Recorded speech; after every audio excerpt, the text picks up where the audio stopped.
For the next two mini lectures, we are going to talk in particular about telescopes.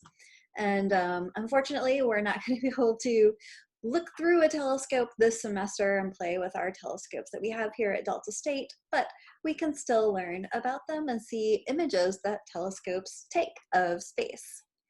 For most of our human civilization, the only thing capable of detecting astronomical objects was our human eyes.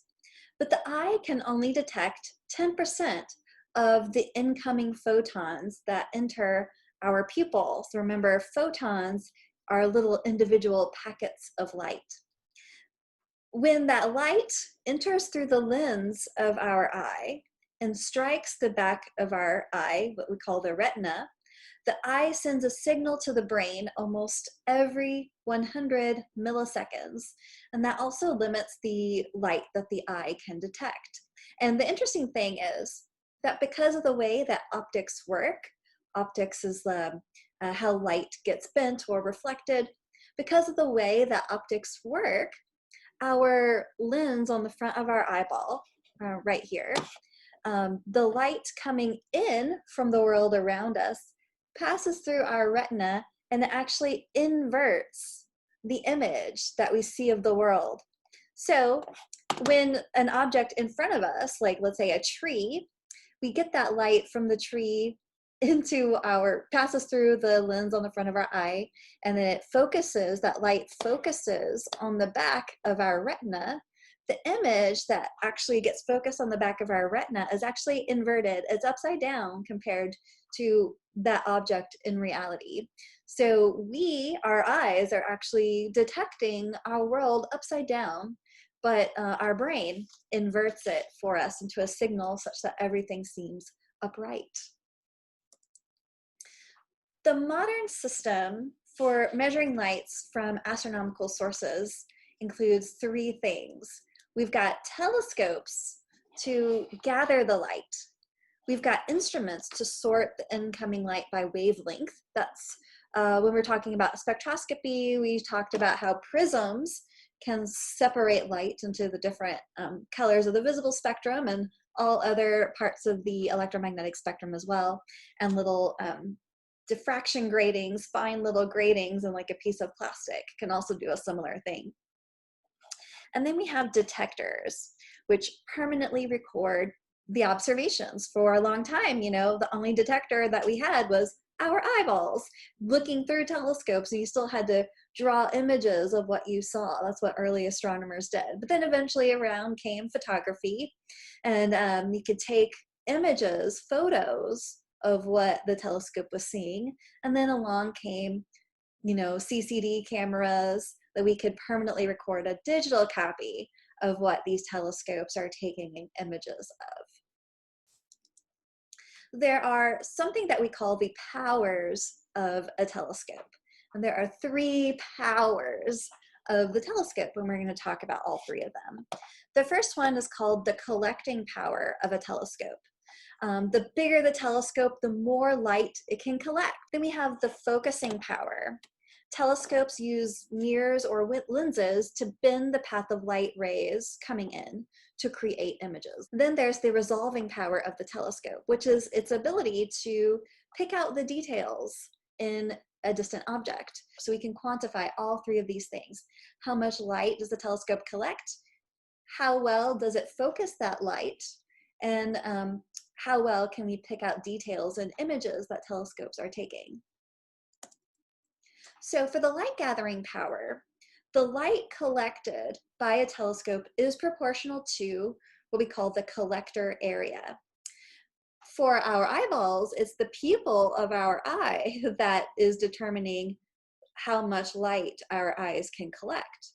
For telescopes, it's either the glass lens of a telescope or what we call the primary mirror of a telescope that determines how much light can be collected by a telescope. So our telescope funnels light into a camera or our eyes for brighter images. Small changes, even just small changes in the collector radius of a telescope can give large changes in the number of photons that you can collect. So here's an example, this image that you see here of the light gathering power of a telescope. Here we have a telescope that has a smaller collection area, okay, smaller aperture open to allow light to come in from distant objects. And so because that entrance is smaller to the telescope, we collect less light, okay? But over here, we have a telescope that has a larger, what we call aperture, a larger entrance to allow light to enter into the telescope. And then that means that we can collect more light. And this telescope, maybe it has a mirror or a lens. And if that telescope has a larger mirror or lens compared to another one, it's going to be able to collect more light. Telescopes are like photon buckets. They collect light. And the more light they gather, the brighter the image we get from the telescope.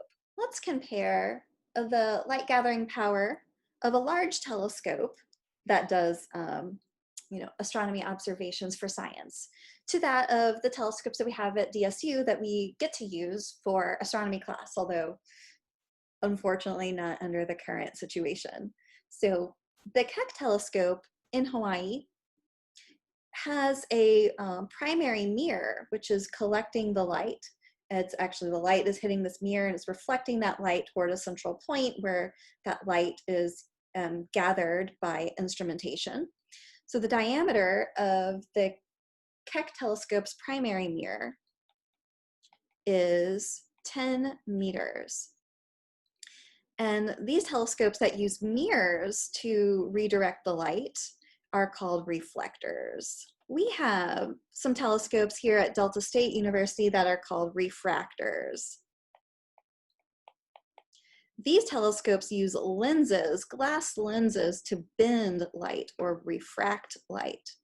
And the primary lens for these telescopes we have at Delta State that we use for astronomy class, the diameter of those primary lenses are only 7 centimeters. So let's compare the light gathering area between this large Keck telescope doing astronomical studies to that of our ones here at DSU that we use for astronomy class. So the area of the light collected by the Keck telescope will be pi times the radius of that mirror squared. So if the diameter is 10 meters, if we divide that by 2, we get the radius, and we have to square it. So the area of that telescope's primary mirror, which is reflective of its light gathering power, is equal to 25 pi meter squared. Okay, so meter is our unit, it has to be squared, because we're taking a distance times a distance, okay? 5 times 5, that's 5 squared is 25, and we'll just leave pi here as it is. And then the area, the light gathering area for our telescopes here at Delta State will equal to pi times the radius of that lens squared that we have for our telescopes. If the diameter of our primary lens is 7 centimeters, half of 7 for the radius will be 3.5 centimeters. I'm going to write this in meters. 0.035 meters is the radius of the primary lens of our telescopes here at Delta State. We want to put these in meters because we're going to compare it to the light gathering area of the Keck telescope, which we got in units of meters squared. So we want to keep the units the same here. We want to compare like to like. So if we've got meters squared for the Keck telescope, we also need meters squared for our Delta State telescopes. So if I take 0.05 or 0.035 times 0.035, that is a really small number, okay? It is 0.00123 times pi meters squared. Okay, and that's the light gathering area of our little telescopes here. So if we divide the area of the Keck primary mirror, the area of our Delta State primary lens, then we find that that's 25 pi m squared divided by 0.00123 pi meters squared. Okay, so the units cancel here. The pi cancels and we're left with 25 divided by our 0.00123. Okay, and so then that tells us that the light gathering power, which is related to the area of the primary lens or mirror of a telescope, is 20,000, approximately 20,000 times greater for this Keck telescope than it is for our telescopes here at Delta State. Okay, so that's pretty extreme, right? That's the difference that we have between a diameter of 10 meters and a diameter of just 7 centimeters. I briefly mentioned that there are two types of telescopes for collecting visible light. One of them uses mirrors and one of them uses lenses. Refraction means bending light. And here's an example of a refracting telescope. This telescope is at the Yerkes Observatory in Wisconsin, and it's the largest refractor telescope in the world. Then here's a reflector telescope. Reflectors use mirrors to focus light in front of the mirror. And this is one of the twin Keck telescopes on Mauna Kea. Let's talk a little bit more about refracting telescopes. So here's our Yerkes Observatory telescope, again, the largest refractor in the world. Refracting telescopes use lenses to bend and focus light towards the back of an incredibly long tube for some telescopes. So this is our long tube here. The larger the lens at the entrance, way up here of the telescope where the lens is sitting, the primary lens, the larger that lens is, the longer the tube has to be. So that's why there aren't a whole lot of refractor telescopes being used anymore. If you really want to look at deep space objects, you need a really big light gathering area. But if you get as the larger and larger and larger that the telescope primary lenses become, if you're using a refracting telescope, the longer the length of the telescope tube needs to be in order for that light to focus at one central point. So this limits the practical size that we can have for refracting telescopes. Okay. So yes, with our Yerkes telescope, the light enters here where there's that 40-inch primary lens, and then that light comes all the way down to the back of the telescope, and that light focuses in one point at the very back of the telescope where you have an eyepiece or where you have a computer detector these days. Okay, so here's a side view of what's going on, a cross-section view of what's going on inside the telescope. Here's our primary lens made out of glass or quartz. The light from distant objects comes through, it gets refracted or bent toward a central point at the back of the telescope. And then that light gets focused on what we call the focal plane of the telescope. That's where all the rays of the light from the distant object focus or come together to one point. And then that creates the object that this telescope is observing. And you would place an eyepiece here, or you would place your camera detectors there, or instrumentation. The focal length is this distance between where that primary lens is of the telescope and where all of that light focuses at the back of the telescope. So that's the focal length. We can quantify something for a telescope called its magnification. The magnification is determined by the focal length of the telescope's primary lens or mirror and the focal length of the eyepiece. So what do I mean when I talk about a telescope eyepiece? Well, I have two telescope eyepieces here that I'll show you. Home right now in my home office, and this is the telescope that I had as a kid. I still have it. And this is a refracting telescope, so I have my primary lens in here made out of glass, primary lens right there.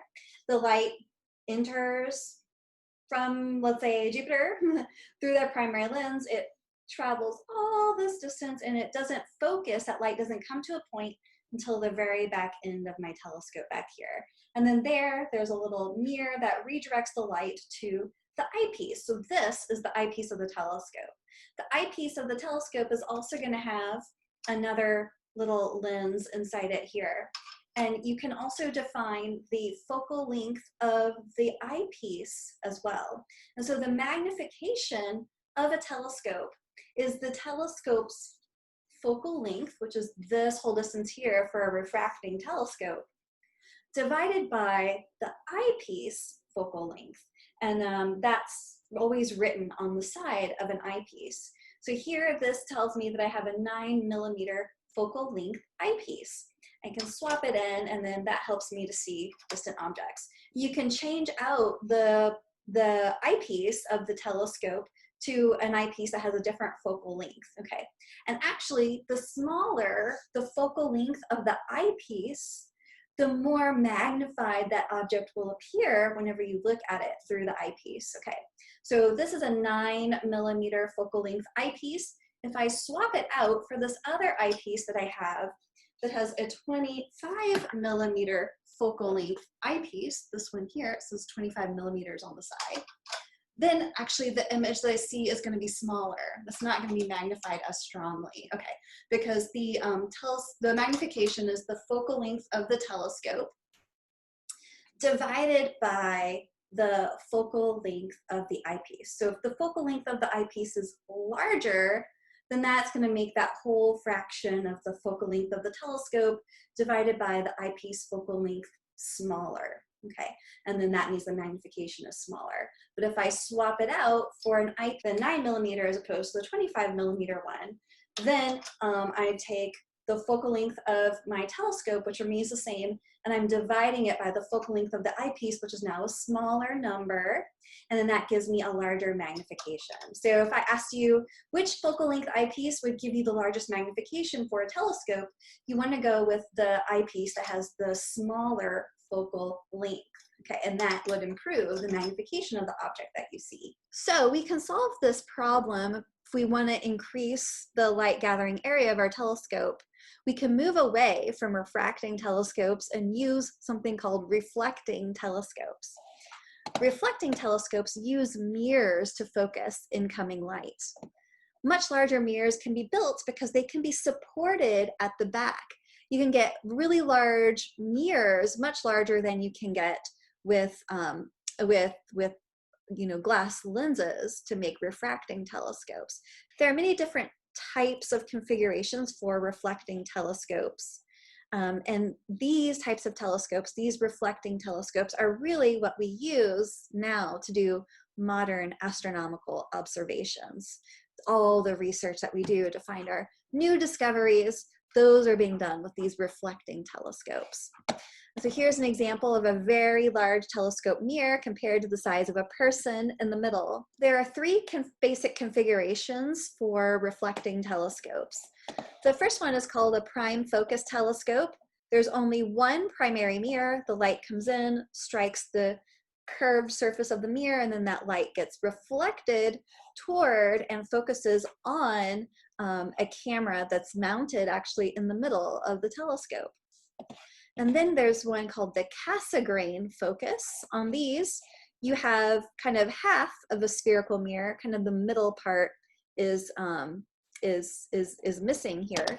The light comes in from a distant object, strikes the primary mirror, it gets reflected toward another curved surface, another what we call secondary mirror, and then that light gets directed toward the observer, whether it's a telescope or your eyeball.